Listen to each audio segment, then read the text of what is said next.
Spoštovani,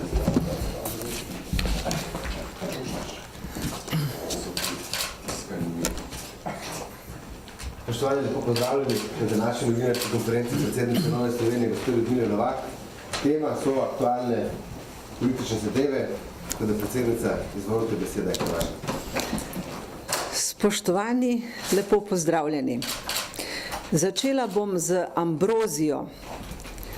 Ne vem, tisti, ki se morda ukvarjate kaj s kmetijstvom, ste zagotovo že slišali za ta zelo hud plevel.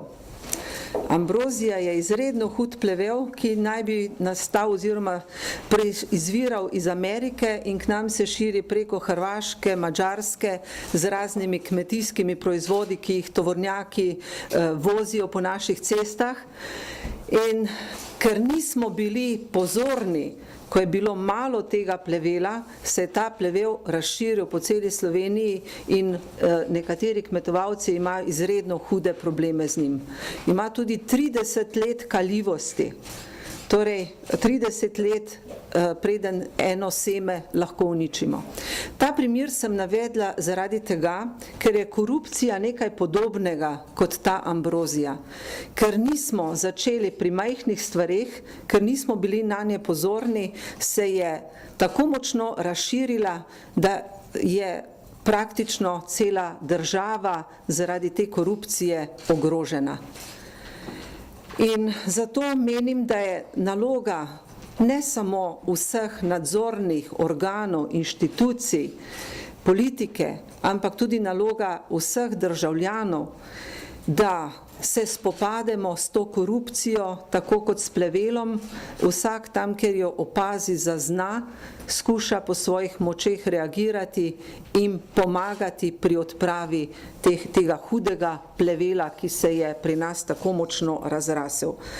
Če smo brali pismo Komisije za preprečevanje korupcije, v kateri navaja, na katerih področjih v Sloveniji imamo probleme in kaj bi bilo potrebno storiti, obžalujem samo to, da to pismo komisija ni podala že veliko prej, ker dejansko navaja probleme, ki so v Sloveniji in tudi podaja rešitve, kako se jih lotiti na različnih področjih.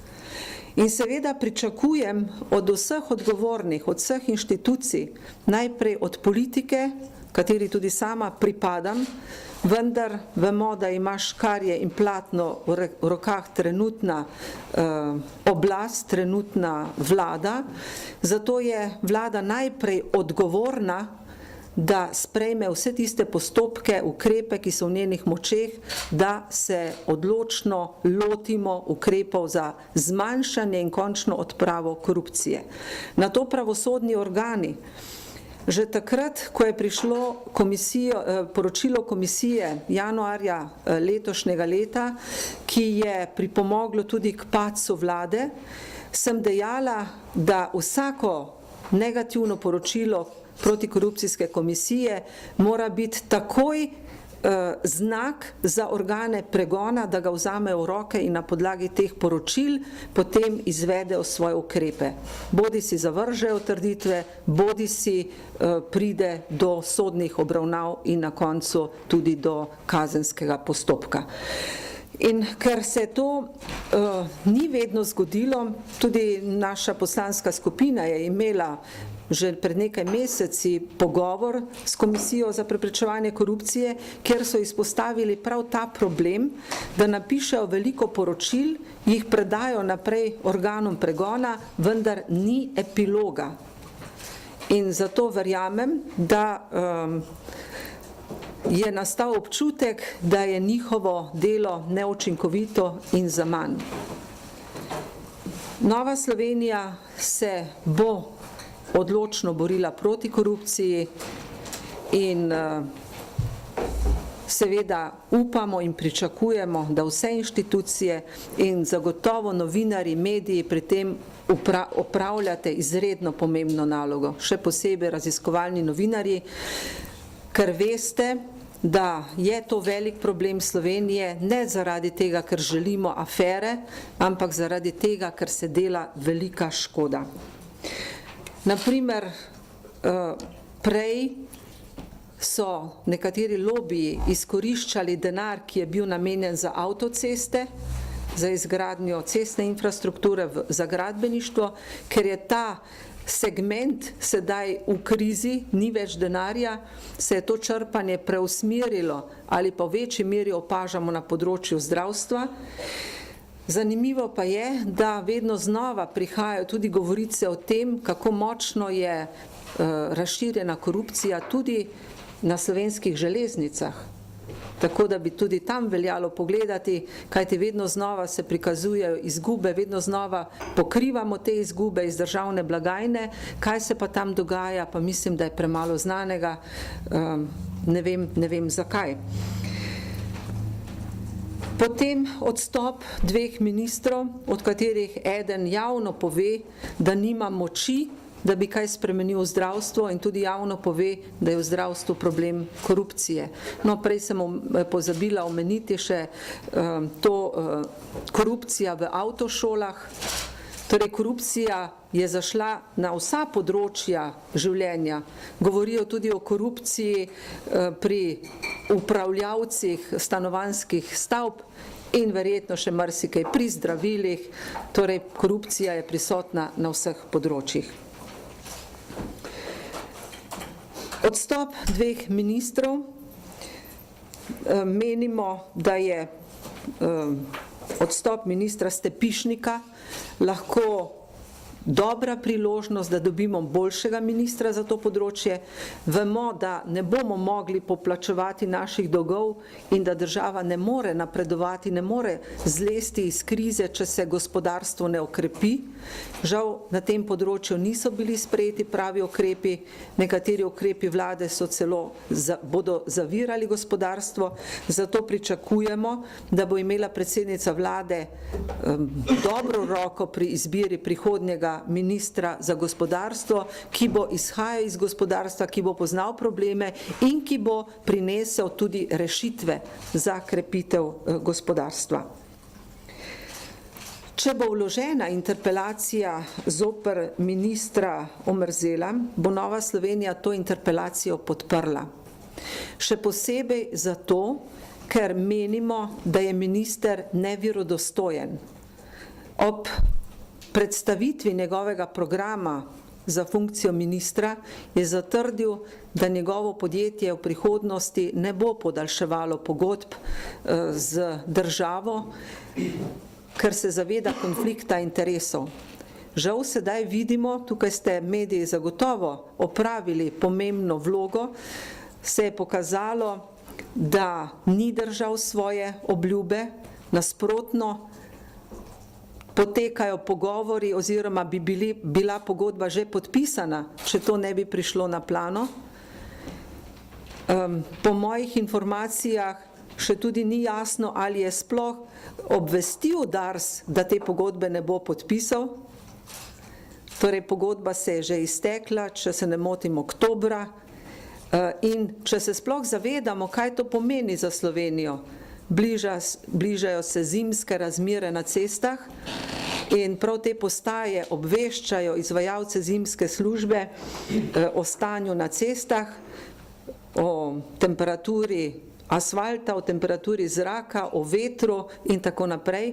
In če pogodba ni podpisana, kdo bo to izvajal? In če bo treba narediti novo pogodbo, kar traja 2-3 mesece, da pride do nove pogodbe, koliko škode bomo utrpeli mi, uporabniki cest, in pa tudi Dars, ki bo moral verjetno za to najemati ali druge izvajalce ali na nek drug način izvajati to službo. In to se nam zdi nedopustno, zato menimo, da bi minister Omerzel moral sam odstopiti, ker ni držal svoje besede in ker je v konfliktu interesov. Če pa se gre podjetnika, kar je seveda zelo dobro in pozitivno, potem pa ne bi smel sprejeti takšne funkcije, kot jo je sprejel z obljubo, da pač ne bo njegovo podjetje imelo od tega koristi. Če se še ustavim za trenutek pri srečanju s predsednikom države, ko je sklical, smo veseli na našo pobudo, vse predsednike parlamentarnih strank. Menimo, da je bilo dobro, da smo se srečali, da smo obnovili dialog. Kaj smo se tam pogovarjali, veste. Mene je pa najbolj zmotila ena zadeva, namreč v Novi Sloveniji smo želeli, da bi vlada pripravila program rešitev in tudi primerjalno, kaj pomeni zadolževanje po visoki obrestni meri in kaj bi pomenilo, če bi dejansko vzeli evropsko pomoč. V Novi Sloveniji menimo, da je to problem ne samo trenutne vlade, da je to problem cele Slovenije in glede na to, da bomo mi, naši potomci, morali te kredite vračati, menimo, da je to problem nas vseh in bi morali biti jasno z njim seznanjeni in tudi z načinom reševanja. Vendar je na tem srečanju predsednica vlade zavrnila to možnost, da bi predstavila obe varianti, ker pravi, da je državljanom obljubila suverenost, da bo ohranila suverenost Slovenije. V Novi Sloveniji se sprašujemo, ali bomo bolj suvereni, če bomo imeli več dolgov, ali bomo bolj suvereni, če bomo imeli manj dolgov in izpeljali določene nujne in potrebne ukrepe. Prepričani smo, da bi morali denar, kredite najemati po najugodnejših obrestnih merah, seveda in ob zavedanju, da ga bomo lahko nekoč tudi vrnili, ne pa da ga brezglavo najemamo s tem, da javnost ne sme niti vedeti, od koga smo ta denar najeli, kar sproža nezaupanje do vlade in pa hkrati tudi razna ugibanja. Ali je to pravzaprav naš denar, ki ga je nekdo odnesel in ga sedaj spet po dragi obrestni meri posoja ali ne. To so ugibanja, to so govorice, s katerimi ste tudi vi seznanjeni in to govori o netransparentnosti, o skrivanju in tudi lahko menimo ali pa sumimo, da gre tudi tukaj za korupcijo. Sumimo. Lahko ugibamo, ne vemo, ker pač ta vlada ne da jasnih pojasnil. Morda bi se ustavila tudi pri teh potovanjih predsednice vlade. Prav je, da išče investitorje v tujini, ker vemo, da pač žal v Sloveniji je premalo lastnikov kapitala, ki bi lahko vlagali v nove projekte. Prav je, da se iščejo investitorji od drugod, vendar menimo, da to iskanje ne bo učinkovito, dokler ne bomo v Sloveniji naredili domače naloge, dokler ne bomo vzpostavili ugodnih pogojev za delovanje gospodarstva, kajti ne znam si predstavljati, da bi nekdo iz tujine bil samo tako zelo dober in zaradi same dobrote prišel v Slovenijo in tukaj ustanovil podjetje, potem pa plačeval drage davke, doživel plačilno nedisciplino, korupcijo in podobne stvari. Torej, mi moramo ustvarjati pogoje, da se bo nekomu splačalo priti in splačalo investirati v Sloveniji. Sicer menim, da je naše iskanje investitorjev zaman, ali pa bomo privabili tiste, ki so špekulanti in ki bi želeli na račun naše zadolženosti, na račun naše krize samo na hitro zaslužiti in poceni priti do vrednega premoženja. V Novi Sloveniji smo tudi dali predlog za to srečanje pri predsedniku države, da bi se pogovarjali o strateški usmeritvi Slovenije, ali kam se Slovenija pravzaprav strateško usmerja, ali ni to Evropska unija in srednje evropski prostor, ki je pravzaprav prostor naših sosedov, s katerimi najbolje, najlažje sodelujemo, kjer je tudi veliko denarja, potencijala, kjer je možnost gospodarske izmenjave zagotovo največja, ali se usmerjamo neke druge dele Evrope, morda sveta, morda tudi zaradi ideologije ali ne vem česa. Torej, v Novi Sloveniji menimo, da bi naše osrednja usmeritev morala biti Evropska unija in srednje evropski prostor.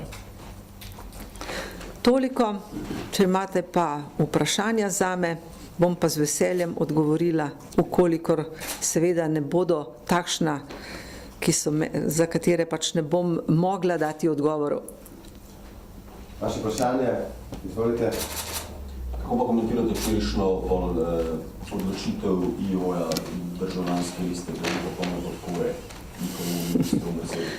Ja, temu se lahko samo čudim, glede na to, da državljanska lista in predsednik Gregor Virant ves čas poudarja, kako ima ničelno stopnjo tolerantnosti do korupcije, se čudim, kako so lahko sprejeli takšen sklep.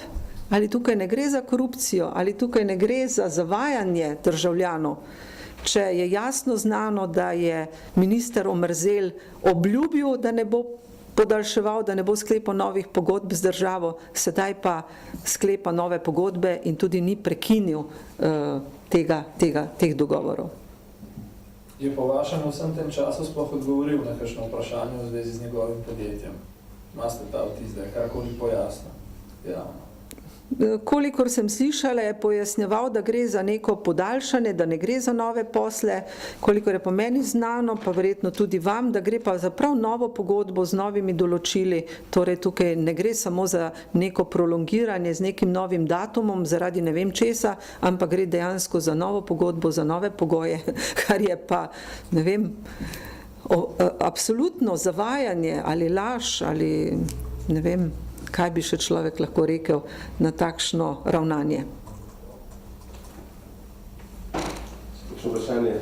Ja, mene zanima, glede, se je protikorupcijska komisija več stvari predlagala, glede tega primera stopničnic, se pravi, me zanima, ali se vi zauzemate za to, da se vrne zakonodaja na tisto iz leta 2010, ki v bistvu popolno prepoveduje sklepanje poslov funkcionarja z državnimi podjetji.